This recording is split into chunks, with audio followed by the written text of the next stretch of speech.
Hey guys, it's Karen from 50's the New 50 blog, and I'm starting a new series of tutorials for mature women who have mature skin. And if you're over 30, you got it, mature skin. Anyway, what I wanted to do was start with a series of tutorials that are a little bit more about tips and using mascara makeup.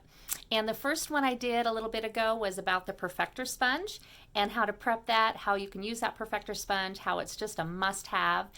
Today I'm going to do one about color correcting and color correcting for mature skin. It's a little bit different than some of us gals who are younger or under 30. Usually with our mature skin, we end up with a lot of age spots, sunspots. We might even develop like redness later during menopause and moles. We may end up having scars from having moles removed, skin cancer, pre-skin cancer, all that fun stuff.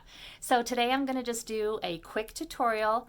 I'm not going to finish my whole face. We're just going to do the color correcting part, and I'm going to show you some of the things that I do and talk a little bit about the different highlights and how you can use them to color correct. So the first thing I always do is I'm going to grab some Stay Spray, my perfector sponge that I've already prepped, and I'm just going to go in and I'm just going to apply some of that just to kind of prime my skin ahead of time. And I've already put some of my moisturizer on quite a bit ago, and I just have some lashes on and a little bit of eyebrow gel. But other than that, this is my skin bare. And from years of being growing up in the West Coast and laying out in the sun and riding horses, I've got a lot of sun damage, and I have a lot of freckling, hyperpigmentation. So the biggest thing that I learned that when you're color correcting is that you don't want to camouflage or conceal darkness with lighter colors. Like, we don't want to go get a highlighter or a lighter makeup and try to brighten it and lighten it up right away. You need to go in with a darker color that matches as close as you can and match dark to dark. And so that's what we're going to do. So I'm going to start first with my color corrector, which is called Mango. Now, this is Mango right here. It's kind of an orangey based highlight. And we also have Papaya and Goddess that are kind of in that same range. It's Mango, Goddess, Papaya.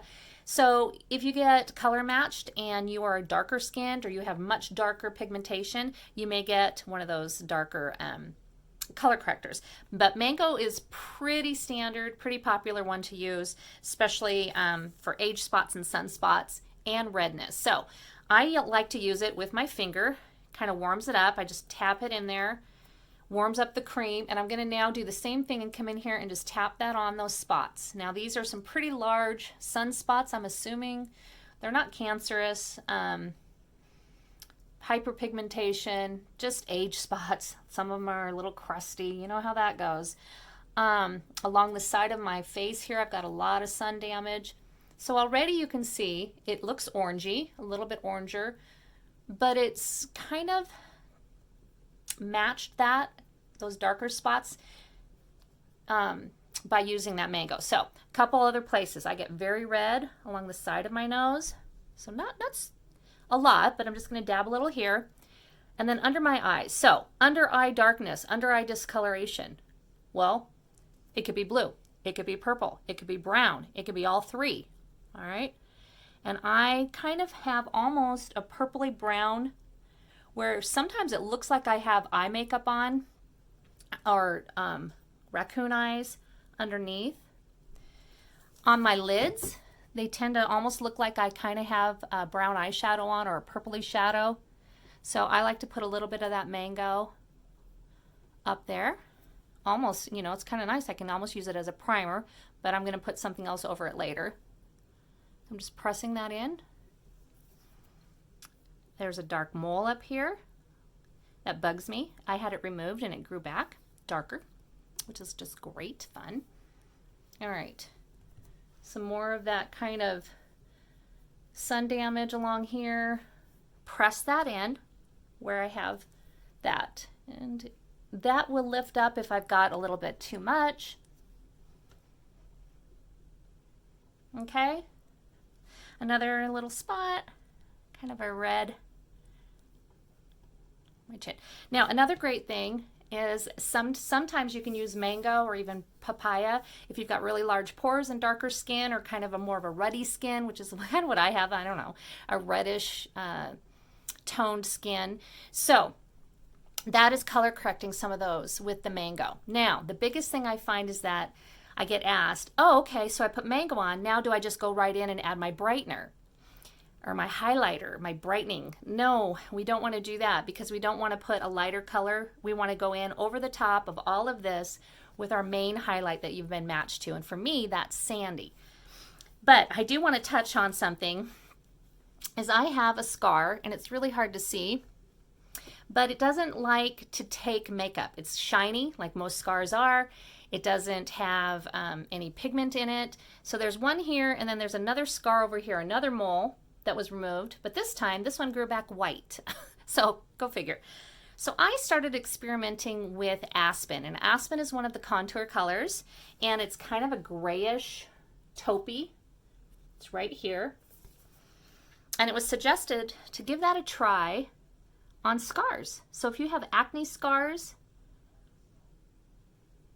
skin surgery scars, so I'm going to be using that. I'm putting that here. I'm going to put it on this white lack of pigmentation, this little area. I'm going to look in my mirror, so forgive me if I don't make eye contact. I'm sorry.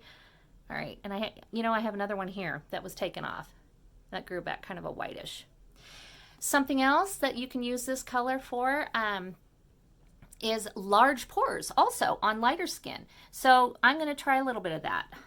Kind of a pore filler. Again, very, very light amount. I'm not caking this on. I'm using my finger. I'm pressing it in.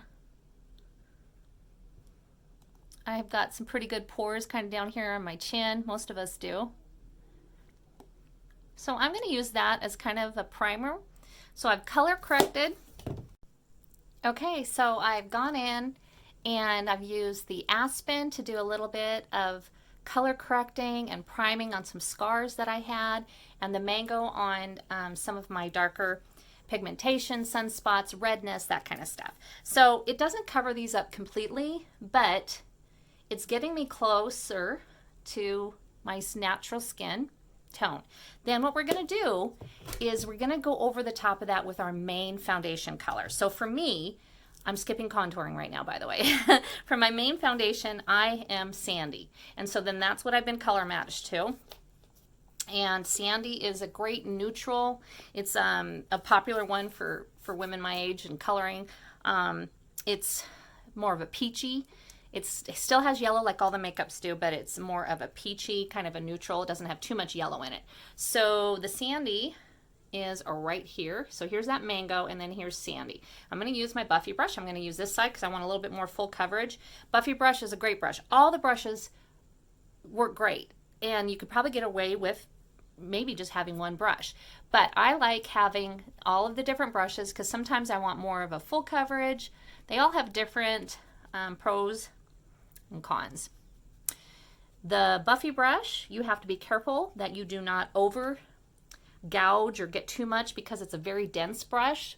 It's really easy to apply too much, but on the other hand, it's great for getting really good coverage, okay? So if you like more of a full, medium coverage, this Buffy brush is awesome. So what I'm doing now is going in with my Sandy, and I'm just tapping in here and then tapping onto my face. Now, in the areas where I have the mango, I don't want to brush. I want to just kind of stipple over the top. So I'm going over the mango with my main color. I'm not going right in with a brightening or a lightening color. Same thing over the scar little area on my nose. Just everywhere that I would regularly put my regular foundation. And again, I didn't contour right now because I want more of a full coverage. And I want to really concentrate more on in this video, on the color correcting. So, I don't know if you guys can see with the lighting today. Let's go up here. Go over that mole. So everywhere that I would regularly put foundation, I'm going to just go in with my Sandy and this side of my Buffy brush, and I'm just tapping and stippling and tapping and stippling, blah, and just getting as much coverage as I need. I'm going to take a peek down here and see how I'm doing.